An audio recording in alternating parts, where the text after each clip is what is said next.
el final. El mundo vino a gozar. La copa siempre es el sueño. Viviéndose aquí en Qatar. La gente bailando no para.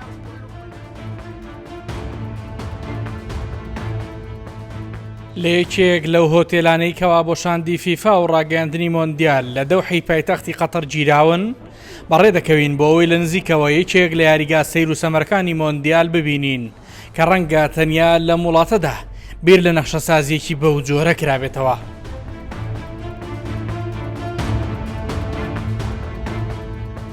یاریگاکە کەوتوتە ناوچەی ڕاس ئەبولعبود لە ڕۆژهەڵاتی دەوحە.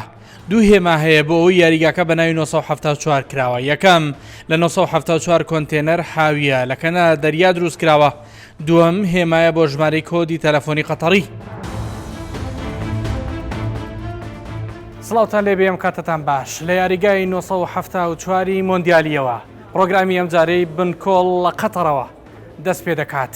ئەو یاریگایی کە دوای مۆندیال تێک دەدرێ و لە شوێنێکی دیکە بنیاد دەنرێتەوە لێرەوە لە قەتەرەوە بە دوای هەموو وردەکاریەکانی ڕێخستنی مۆندیال و ئامادەکاریەکان بۆ ئەو بۆنە گەورە وەرزشیە جیهانیە کە 4 ساڵ جارێک ئەنجامەدرێ دەگەڕێم هەموو وردەکاریەکانتان پێڵێم لەگەڵمان بن.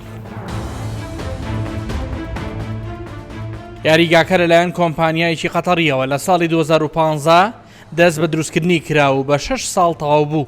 ساڵی ڕابردوو یاریگاکە بە فەرمی کرایەوە.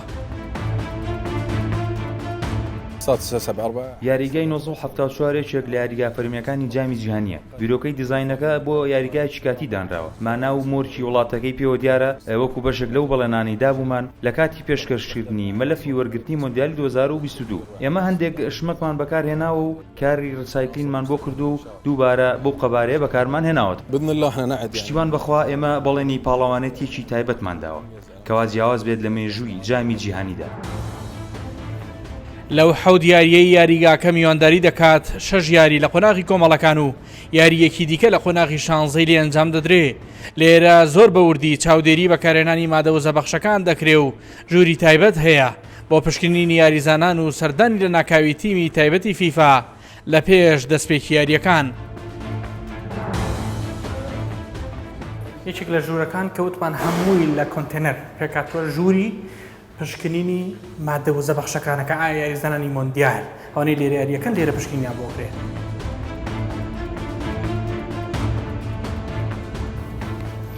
بێگومان هەر لە یاریگای 974ەوە هاتوونێتە شوێنی یاریزانە دەگەکان بێگومان دەستەی ڕاهێنەران تیمی پزیشکی هەموو ئەوانەی دیکە کە پەیوەندیان بە هەڵبژاردەکەوە هەیە لێرە دانیشن هەڵبژاردە بەهێز و گەورەکانی وەک برازیل و ئەرجنتین و پرتوگال و فەڕەنسا و چەند هەڵبژاردێکی دیکە لەم یاریگایە یاری ئەکەن پاش 2 مانگی دیکە ئەبێ چێ لەسەر کورسیە دەگ و کێش لە ناوە بێ وەکێ لەم یاریگایەدا گۆڵی بردنەوە بکات. چاوەڕوان نەبین هەمومان.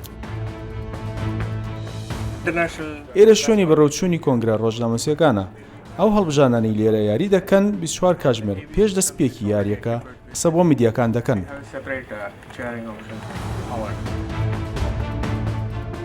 بەرپرسی ڕاگەیاندنی عەرەبی لە مۆندیالی قەتەر هاوگەشتمانە. ئەو لە پێشتریش زۆربەی یاریگاکانی لەگەڵ تیمی جیاوازی میدیایی بەسەر کردوتەوە. هەستیارن بە باسکردنی بابەتی خواردنەوە کحولیەکان و هاوڕەگەزبازی. نایشارێتەوە بەردەوام تەشویش و شێواندن لەسەر مۆندیالی قەتەر هەبووە لە 2002 تا ئێستا.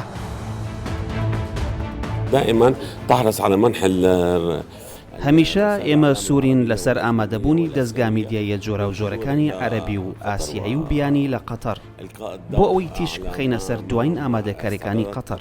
النهائية لاستضافة كأس العالم 2022. بۆ چونتان چییە لەسەر شێواندنەکان و گومانی ڕاگەاندنی هەندێک لە دەوڵەتەکان؟ بەڵێ سەبارەت بەو شێواندنانەی دێتە ڕێمان هەروەکو دەزانن هەموو خولێکی جامی جیهانی بەرەو ڕووی ڕەخنە و ناڕاستی کراوەتەوە. بێگومان مۆندیالی قەتەریش بەدەرنیە لەو هەڵمەتە بەڵام قەتەر وەڵامی زۆر سادە بۆ بەکردار وەڵام دراوەتەوە وەکو دەبینن یاریگاکان بە ئاستێکی زۆر بەرز ئامادەن.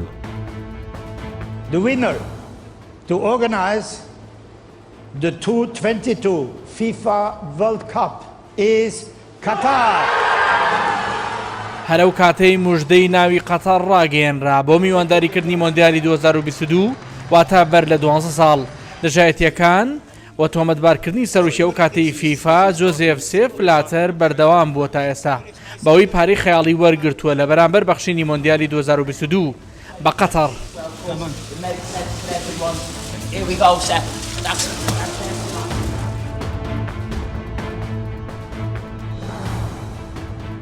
بەڵام لە ناو خۆدا کۆمەڵێک دامەزراوەی گەورە پاڵپشتی بەڕێوەچوونی مۆندیال دەکەن. یەکێک لەو دامەزراوانە قەتەر فاوندیشنە کە 27 ساڵە بوونی هەیە و زیاتر لە 5,000 فەرمانبەری هەیە. دامەزراوەکە لە کەم پێک هاتووە کە ڕووبەرەکەی زیاتر لە 12 کیلۆمەتر چوارگۆشەیە. پێشەوەی سەردانی بەرپرسانی دامەزراوەکە بکەین سەردانی یاریگای شاری فێرکاری دەکەین کە مڵکی دامەزراوەکەیە و بە شێوەیەکی سەرنجڕاکێش ئامادەکراوە بۆ میوانداریکردنی یاریەکانی مۆندیال. گەراجی ئۆتۆمبیلی فراوان و باخچەی تایبەتی و هۆتێلی پێنجەستێرە و ترام و هێڵی میترۆ بەستراوە بە یاریگاکەوە.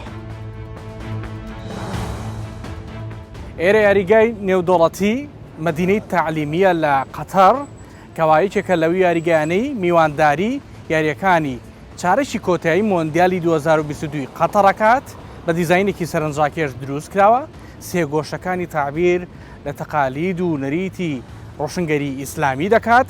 لە هەمان کاتدا لە شێوەی ئەڵماسی وەهمی دەرەوەی یاریگاکە بنیانراوە بە جۆرێک لەگەڵ جوڵەی خۆردا تیشکدانەوەی هەیە ڕووبەرێکی زۆر ڕووناک دەکاتەوە لەو شوێنانەی کە خۆر بەرامبەرێتی توانای 40,000 هاندەری هەیە کە لە خۆی بگرێ.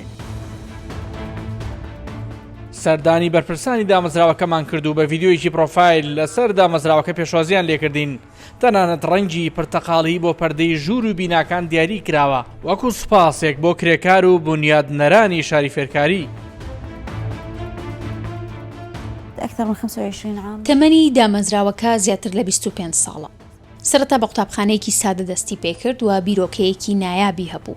بەڵام ئێستا شارێکی فێرکاری تاو بێکەم و کورتیمانەیە لە ڕووی زانست و توێژینەوە و داهێنان و تەنان گەشەپێدانی کۆمەڵگا. زۆر باشە ئەوەی کە من ئاگدار بووم ئێوە تەنانەت لە پرسی ڕسایکلین ئێوە باخێکی زۆرتان هەیە بۆ ئیوەیست کەەوە پرسی دووبارە ڕسایکلکردنەوەی مادەکانی تەکنۆلۆژیا و مۆبایل و چەندانی دیکەیە بۆی زیان بە ژینگە نەگەیەنێ. ئەگەر هەر مادەیەکی ئەلکترۆنیت لا بێت لە تەلەفۆنەکان و پاتری و کۆمپیوتەر هەمووی دێتە ئێرە و ڕیسایکل دەکرێتەوە و دووبارە بەکاردێتەوە. ئەگەر لەبارەی یاریگای مەدینەی تەعلیمی قسەم بۆ بکەن کەەوە ئێوە دروستان کردو پێشکەشی فیفاتان کردو بە ئیتیحادی قەتەری بۆ ئەوەی کە پێشوازی لە یاریەکانی مۆندیال بکە بێگومان بەشێک لە یاریەکان لەو یاریگایە دەکرێت. قسەتان لەسەرەوە چییە؟ ئێمە یاریگای شاری فێرکاریمان هەیە دەتوانین بڵێنە خۆی لە خۆی داگەوهرێکە بێزنی خوایەکێکە لەو یاریگایانی کە پێشوازی لە جامی جیهانی دەکات و تەواو ئامادەیە بۆ پێشوازی لە وەفدەکان لە هەڵبژاردەکان و بێگومان هاندەرانیش لە ڕێگەی بەکارهێنانی هۆتێلەکەیەوە. بێگومان لە دەوروبەری یاریگاکەش ئامادەکاری کراوە بۆ ئەوی کە گەشتیاران و هاندەران بێن و ئامادەی یاریەکان ببن و چێژیشی لێ ببینن. لەگەڵ شۆفێرێکی تاکسی بیانی باسی مۆندیالی لێ دەپرسم وەرگێڕانی کوردی لە گوگڵەوە دەبێتە یارمەتیدەرێکی باشمان. من لە وڵاتی ئۆگاندای ئەفریقاواتوم بێگومان هەندری هەڵبژاردەی قەتەرم. ئێرە شارێکی وەرزشیە دەکەوێتە دڵی دەوحەی پایتەختی قەتەر لەلایەن دامەزراوی ناوچەی ئەسپایرەوە خاوەندارەتی دەکرێت. لە ساڵی 2023ەوە لەسەر ڕووبەری 2.5 کیلۆمەتر چوارگۆشە دامەزراوە. ژمارەیەک یاریگایی تێدایە بۆ یاریە جیاوازەکان نەک تەنیا تۆپی پێ هەروەها سنتەری پەروەردەیی ئەسپایر ئەکادمی کە لە ساڵی 2004ش کرایەوە لەوێدایە. ئامانجی بەرزکردنەوەی پەرەپێدانی ئاستی یاریزانانی تازە پێگەیشتووە لە ناو ڕەگەزی نێرددا لە یاریە جیاوازەکاندا چ تاکە کەسی بێیان تیم و گروپ بێ. تەنیا چالێکیەکانی لە تۆپی پێدا سنووردار نەکردووە بەڵکو و گرنگی بە وەرزشەکانی دیکەی واک تێنسی سەرمێز و سکواش و شمشێربازی و گۆڵف و تەقەکردن و مەلەکردن و لە ژوانی دەدات. ئەسپایر زۆن دوو یاریگای گەورە لە خۆ دەگرێ. یەکێکیان یاریگای نێودوڵەتی خەلیفەیە کە 50,000 هاندەل لە خۆ دەگرێ و لە بەرنامەی پێشووتری بنکۆڵ بەوردی باسکرا. ئەوی دیکەیان بە تایبەتی بۆ میوانداریکردنی مۆندیالی 2022 دروست کراوە. ئەویش یاریگای ئەلبەیتە کە تەلارسازیی ناوازەی هەیە و نزیکەی 60,000 هاندەر لە خۆ دەگرێ. یاریکردنەوەی مۆندیال لەم یاریگایە دەبێت.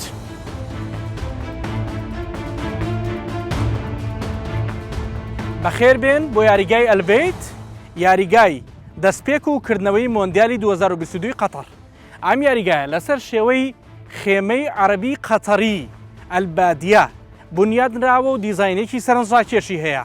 6 کیلۆمەتر دەکەوێتە دووری سنتەری دەوحەی پایتەختەوە و سەرەتای شاری ئەلخور. 6,000 هاندەر لە خۆی دەگرێ.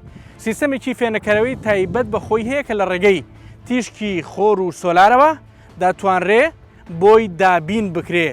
هەروەها لەم یاریگایەدا تایبەتمەندی ئەوە هەیە کە دەتوانرێ سەقف واتە بنمیچ یاریگاکە لە ماوەیەکی کورددا دابخرێ. یاریکردنەوەی مۆندیال لێرەیە لە نێوان قەتەر و ئیکوادۆر.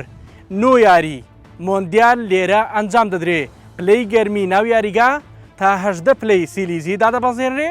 یەکێکە لە یاریگا پێنجەستێرەیەکانی کە لە جیهاندا زۆر تایبەتمەندیان هەیە. لێرە بەشێک لە یاریەکانی مۆندیال بەڕێوە دەچن. لە ناوچەی ئەسپایر تاقیگەی زانستە وەرزشیەکان و کیمیا و تەنانەت دەروونناسیش هەیە. هەروەها شارەکە میوانداری لە نەخۆشخانەی ئەسپێتار دەکا کە تایبەتە بە پێکانە وەرزشیەکان و کێشەکانی ئێسک و جومگە و شکاوی. زۆرێک لە یاریزانە گەورەکانی جیهان لەم نەخۆشخانەیە چارەسەری پێویستیان بۆ کراوە. تەنیا یاریزانی کوردی ناو ئەکادیمیاکە ئەحمەد محەممەد عەبدولجەبارە کە یاریزانی تێنسی سەرمێزی یانەی غەڕافە و هەڵبژاردەی قەتەرە. ئەو شەوەی لە گەشتێکی پاڵەوانەتی تێنسی سەرمێز لە عومان دەگەڕایەوە. پێکەوە لە فڕۆکەخانەوە چوینەوە بۆ ماڵەکەیان. ئەحمەد لەلایەن دوو کاپتنی بەتوانە کە باوکو و دایکین پەروەردەکراوە. باوکی ئەحمەد ڕاهێنەر یانەی غەڕافی قەتەڕیە. دایکیشی کە خەڵکی سلێمانیە یەکێکە لە وەرزشکارە دێرینەکان و زیاتر لە 20 ساڵە لە قەتەر نیشەجێن.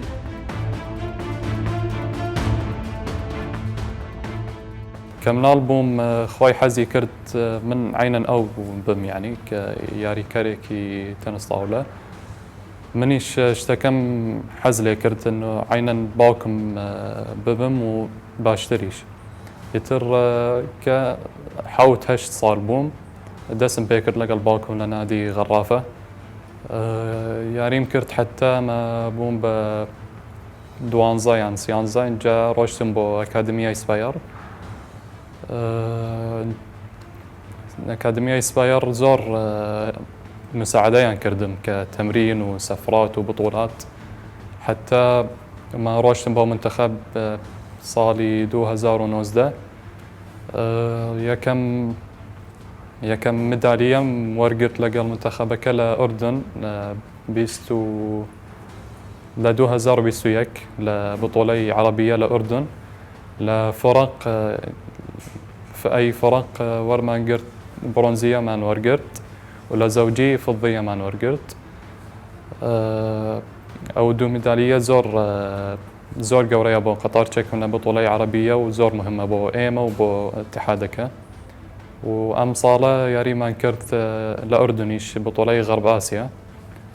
برۆنزیەمان وەرگرت لە فڕق و دەهەبیەمان وەرگرت لە زەوجی.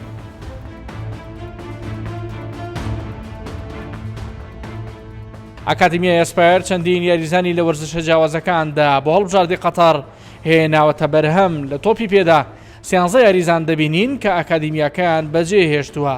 بەشداریان کردووە لە جامی ئاسیای 2019 و بەنازناوەکە شاد بوون. دیارترینیان باشترین گۆڵبارێزی پاڵەوانێتیەکە بوو کە سەعد ئەلشیب بوو. هەروەها موعیز عەلی گۆڵکار و باشترین یاریزانی ئەو پاڵەوانێتیە لەگەڵ ئەکرەم عەفیف کە یەکێک بوو لە پایە سەرەکیەکانی هەڵبژاردەی قەتەری عنابی.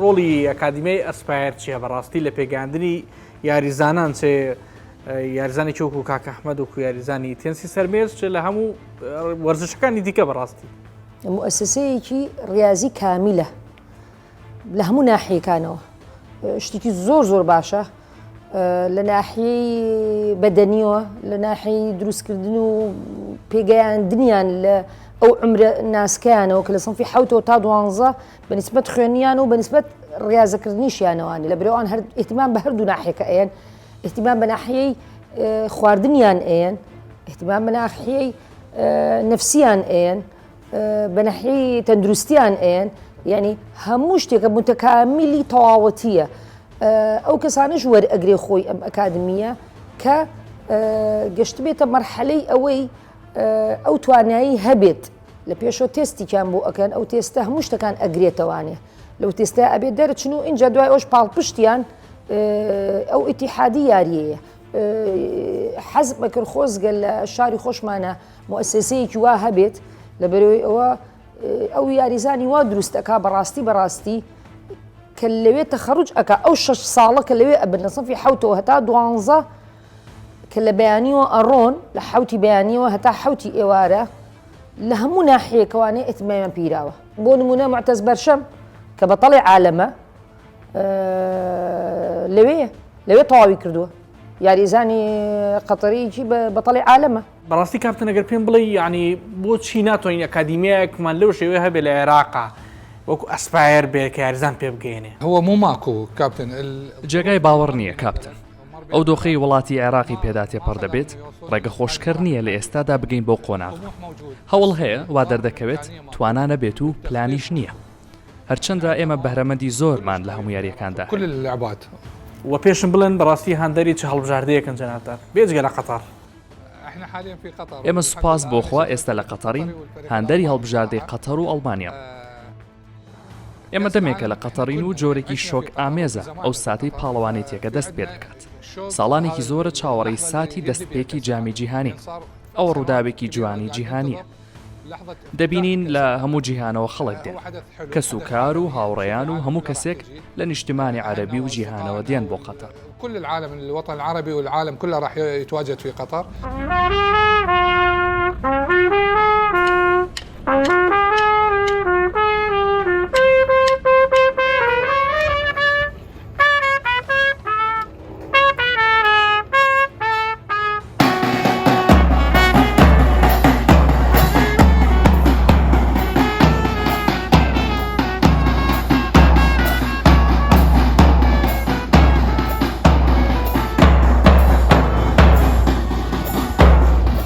سەردانی مۆزەخانەی ئۆلۆمپی و وەرزشی قەتەر دەکەین کەوا لە کاتی بەڕێوەچوون یاریەکانی مۆندیال دەبێتە ڕووگەی هاندەرانی وەرزشە جیاوازەکان ئەندامی تۆری مۆزەخانە ئۆلۆمپیەکانە کە لە ئێستادا 22 مۆزەخانەی لە سەرانسەری جیهان هەیە لە کۆتایی مانگی ئازاری ساڵی ڕابردوودا بە فەرمی کراوەتەوە لێرە بە جۆرێک تەکنۆلۆژیای لەگەڵ ڕێکخراوە کە زۆر بە سادەیی و بە زمانی جیاواز دەتوانیت زانیاریەکانت دەست بکەوێت مۆزەخانەکە کە ڕوبەرەکەی 90,000 مەتر چوارگۆشەیە دەکەوێتە تەنیشت یاریگای نێودوڵەتی خەلیفە لە 5 نوهۆم پێکاتوە چەندین گەلەری لە خۆ دەگرێت کە سەرجەمی کۆکراوی هەموو جیهانی تێدا لە یاریە جیاوازەکان لە یەکەم سەرەتایی وەرزشەوە تا ئەمڕۆ گەلەریەکان نزیکەی 100 وێنەی تایبەتی و بەرهەمهێنانەوەی تێدایە کە بەشێکیان لە سێرە نێودوڵەتیەکان وەک ئەفسانەی تۆپی پێی بەرازیلی پێلێ و دواتر مێسی و زیدان و چەندین ئەستێرەی دیکەی یاریە جیاوازەکان لێرە لە مۆزەخانەکە کۆکراونەتەوە هەر لێرە گۆڵکاری مێژووی هەڵبژاردەی کوێیت کاپتن بەشار عەبدوڵڵام بینی کە میوانی کەناڵی کاسی قەتەری بوو بە دەرفەتم زانی باس و خواسی مۆندیال و هەڵبژاردە عەرەبیەکان بکەینەوە دەربارەی هەڵبژاردە عەرەبیەکان بە ئامانەتەوە ئێڵام گروپەکان قورسن دەتوانین بڵین بە ختێکی خراپیان هەیە کاتێک دەبین هەڵبژاردە عەرەبیەکان بۆ جۆرە کەوتونەتە ناو گروپە قورسەکان قەتەر و سعودیە و مەغریب هەر بۆیە سەختە هیچ هەڵبژاردەیەکی عەرەبی ببینین کە بگاتە قۆناغی شانزەی جامی جیهانی ئەوەتە خوازین بگەن بەڵام بەدەر لە هەسوو سۆزێڵم زۆر سەختە بوویان گروپی کەناڵەکانی بیان سپۆرت کە بارەکەکەی لە ناو دەوحەی پایتەختە دەڵێن ئەمجارە مۆندیال لە ناو ماڵی خۆیان بڕێوە دەچێ وا دیارە سۆپرایز و کاری تایبەت و گەورەیان هەیە بیان سپۆرت هەمیشە ئامادەیە لە بۆنە گەورەکاندا هەموو کاتێک لە پێش پاڵەوانتیە گەورەکان ئێمە ڕاگەیاندکارەکان بانگ دەکەین ئەمجارە کەناڵەکە بە شێوەیەکی گەورە ئامادەیە و لە ناو جەرگەی ڕووداوەکانە هەروەکو چۆن لە پاڵەوانیتیەکانی دیکەش ئامادە بوو بەڵام ئەم جارە ئامادەکاریەکان جیاوازن و کەناڵەکە و پاڵەوانیتیەکە لە قەتەرن هەر بۆیە دوانەیەکی لێکجیانەکراون بەپێی سەرنجی بەرپرسانی کەناڵەکە من دڵنیام ئەمجارە سوپرایزی جیاوازیان هەیە کەوا باسییان نەکردووە قەتەر لە مێژووی ئامادەکاری بۆ جامی جیهانی زۆرترین بڕەپاری خەیاڵی خەرج کردووە بە جۆرێک تێچووی حەوت مۆندیالی ڕابردوو لە 1994 بۆ مۆندیالی ڕابردووی 2010 رووسیا ناگاتە تەنیا چارەکێکی ئەو بڕەپارەی کەوا قەتەر تا ئەم ساتە خەرجی کردووە بە جۆرێک بە پێی ڕیزبەندی زۆرترین پارەی خەرجکراو بەم جۆرێ قەتەر بۆ ئەم مۆندیالی 2022 تا ئەم ساتە 229 ملیار یۆروی خەرج کردووە دوای ئەو مۆندیالی 2014 بەرازیل دێ بە 15.6 ملیار یۆرۆ لە مۆندیالی 2010 رووسیادا 12 ملیار یۆرۆ خەرج کراوە لە مۆندیالی 2002 یابان و کۆریای باشوور 7.3 ملیار یۆرۆ خەرج کراوە مۆندیالی 2006 ئەڵمانیا 4.5 ملیار یۆرۆ مۆندیالی 2010 ئەفریقای باشوور 3.7 ملیار یۆرۆ لە مۆندیالی 1998 فەڕەنسا 2.4 ملیار یۆرۆ خەرج کرا لە مۆندیالی 1994 ویلایەتە یەکگرتووەکانی ئەمریکایشدا تەنیا 0.5 ملیار یۆرۆ خەرج کرا بەڵام بەشێک لە ڕۆژنامەنووسانی وەرزشی دەڵێن ئەو بڕەپارەیە پێویست بووە بۆ ئەوەی بە باشترین شێوە وڵاتێک بۆ مۆندیال ئامادە بکرێ کە ڕوبەرێکی بچووک و مێژوویکی نوێی لە تۆپی پێ هەیە يعني حقيقة منذ إعلان إقامة البطولة لە ڕاستیدا لەو کاتی ڕاگەیەندراکەوە پاڵەوانیتەکە لە قەتەر دەبێت دەوڵەتی قەتەر پێشبڕکی کات دەکات بۆ ئەوەی ئامادە بێت بۆ ئەم مۆندیالە گەورەیە کە لە ڕاستیدا دەبێت تەمایی سەربەرزی بۆ ناوچەکە و ئاسیا و بۆ هەموو خەڵکی ناوچەکە بۆ پێی یەکەم وڵاتی عەرەبی ڕۆژهەڵاتی ناوەڕاستە کە بۆ یەکەم جار ئەم پاڵەوانێتیە ڕێک دەخات لە ڕۆژەکانی سەرەتاوە دەستکراوە بە دروستکردنی میترۆ هۆتێل و یاریگاکان هەر بۆیە قەتەر بە دەوڵەتی یەکەم و یەکەمی دادەنرێت لە ناو هەموو ئەو وڵاتانی کەوا جامی جیهانیان بەڕێوە بردووە کەوا ئامادەیە بۆ پاڵەوانێتیەکە لە پێش ساڵێک بۆ 2 ساڵ لە دەستپێکی مۆندیال لە ڕێگای تەواوکردنی ژێرخان و دامەزراوە وەرزشیەکان أكثر من سنة أو سنتين من خلال إكمال البنى التحتية وأيضا المنشآت الرياضية ئێرە سوگواگفە لە دەوحا بازار و چێشخانە و ڕەسەنایەتی وڵاتەکە لێرە دەبینرێ بە شێوەیەکی ئەندازەیی ناوازە بەسراوەتەوە بە مشەیرێب کە ناوچەیەکی تەواو سەردەمیە لێرە گەشتیاران دەتوانن لە ڕێگەی شاشەی زۆر گەورەوە لە ناو بازار و چێشخانەکانەوە یاریەکان ببینن ڕاگەاندکاران لە هەموو شوێنێکەوە هەموو 4 ساڵ جارێک چاودێری ئەم ڕووداوە گەورەیەکەن بە هەمان ڕاگەیاندنی عەرەبی و جیهانی زۆر بە گەورەی ئامادەی مۆندیالی قەتەرە بن بە تایبەت لیژنەی باڵای مۆرک و پرۆژەکان تەواوی ئاسانکاریان بۆ میدیای جۆرا و جۆر کردووە لەگەڵ گوێبیستبوون لە گۆرانی فەرمی مۆندیالی 2022 قەتەر بەڕێکەوتوین بەرەوکردنەوەی یاریگای لوسێل کەوا تایبەتمەندی زۆر گەورەی هەیە یاریگاکە لە سنتەری شارەوە تەنیا 15 خولەک بە ئۆتۆمبیل دوورە لە ڕۆژانی ئاسایی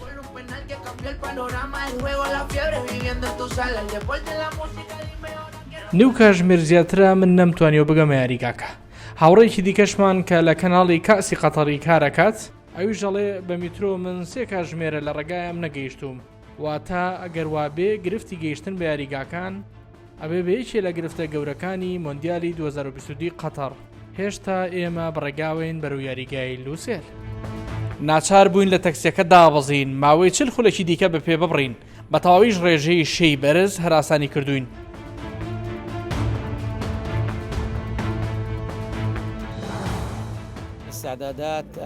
ئامادەکارەکان هیچی ئەو تۆی نەماوە هەموو شتێک تەواوە و بینەری ڕووداوێکی جیهانی بێوێنە بن پشتیوان بەخوا تۆ ئامادەی هەموو یاریەکانە بیت من ئامادەم و ڕانەری تۆپی پێم و بەڕێوەبەری هونەری بەشی تازە پێگەشتوانی یانەی سەدم لەو باڕەدام باشترین جامی جیهانی دەبێت لە پاییز و لە کەش و هەوایەکی فێنک مۆندیالێکی گەرم دەبێت لە چ وڵاتێکەوە هاتووی؟ لە ئیسپانیا لە بەرشەلۆنا ئیسپانیا بەڵێ ئەو زۆر جوانە لەبەر ئیسپانیاوە چێڵیت ڕاهێنەرەکەمان لە تۆپ 5 ڕاهێنەرانە ئەویش لویس ئێنریکیە تیمێکی زۆر گەنجیشمان هەیە بەخێر بێن بۆ یاریگای لوسێل ئەو یاریگایی کەوا گەورەترین یاریگای قەتەرە یاری کۆتایی جامی جیهانی 2022 لێرە ئەنجام دەدرێ واتە لە 18/12 2022 لێرەوە جامی جیهانی 2022 بەرزەکرێتەوە ئاخۆکام هەڵبژاردە ئەو جامە دەباتەوە ئەم یاریگای 8,000 هەم دەردەگرێ لە دوای کۆتایی هاتنی یاریەکانی مۆندیال نیوەی پێیژەکانی کەم دەکرێتەوە و دەبەخشرێت بە وڵاتانی تازە پێگەیشتون لە بواری وەرزشدا لە دواتریش لە دوای مۆندیال دەکرێت بە ناوچەیەکی کللتوری گەشتیاری و چەندین شوێنی وەکو قوتابخانە نەخۆشخانە و چەند شوێنێکی دیکەی لێ دروست دەکرێت. ئامادەکاریەکان ڕوون و یاریگەکان ئامادەن. ئەوەی پێشکەش کراوە ئامادەیە بۆ مۆدیالە. ئێمە ماوەی 12 ساڵە بم خەونەوە دەژین. ئاوات و خەونەکانمان زۆرن. هەر لە یاریگاکان کە نەخشەسازی سەرنجڕاکێشیان هەیە و ژێرخان بە تەواوەتی ئامادەیە. ئێمە وەکو قەتەر تەنها نوێنەرایەتی خۆمان ناکەین، بەڵکو نوێنەرایەتی هەموو عەرەب دەکەین. دەبێت کۆپیەکی عەرەبی سەرکەوتو و پێشکەشی هەموو جیهان بکەین. بەشێک لە هاندەرانی عەرەبی بە تایبەت سعودیەکان دەدوێنم کەوا هەڵبژاردی وڵاتەکان لە مۆندیالدا لە کۆمەڵەکەی ئەرجەنتینە لە پاڵ هەرێکە لە مەکسیک و پۆڵەندا. پشت بەخوا هەڵبژاردەکەمان نایابە و ئومێدیشمان زۆرە. ناڵێن تیپەکەمان پاڵێوراوە، بەڵام پشت بەخوا ئاسێکی بەرزمانە بێت. هەندێک ترسمان هەیە، بەڵام متمانەمان بە یاریزانەکان هەیە. پشت بەخوا سعودی و قەتەر ئاستێکی باش پێشکەش دەکەن و دەبێت ئاستیان باش بێت. لەو باوەڕەدام ئەرجەنتین دەگاتە یاری کۆتایی. ڕاستە دڵخۆش نەبووین لە مۆندیالی 2010 رووسیا، بەڵام پشت بەخوا لە مۆندیالی عەرەب هەڵبژاردەی عەرەبی ئەگاتە ئاستێکی باش. بە پێی دوایین سەرژمێری ساڵی 2019 دانیشتوانی وڵاتی قەتار بە 2,767,000 کەس دەخەمڵێنرێن. لەو ژمارەیە تەنیا نزیکەی 400,000 کەسیان بەڕەچەڵک قەتەرین. 2,200,000 کەس بیانین و لە وڵاتانی جۆراوجۆری جیهانەوە هاتوون، بە تایبەتی لە هیندستان و پاکستانەوە.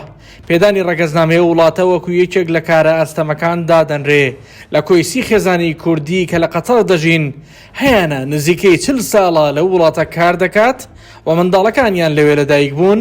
تەنیا یەک خێزان کە پلەی تایبەتی پێدراوە هەڵگری ڕەگەزنامە و پاسپۆرتی وڵاتەکان. یاریزانانی هەڵبژاردەی قەتار کە زۆرینەیان خەڵکی وڵاتەکە نین واگرێزلێنانی بردنەوەی جامی نەتەوەکانی ئاسیای 2019 لەلایەن میری قەتەرەوە بە دیاری ڕەگەزنامە و پاسپۆرتی وڵاتەکە بە خۆیان و کە سوکاریان بەخشرا.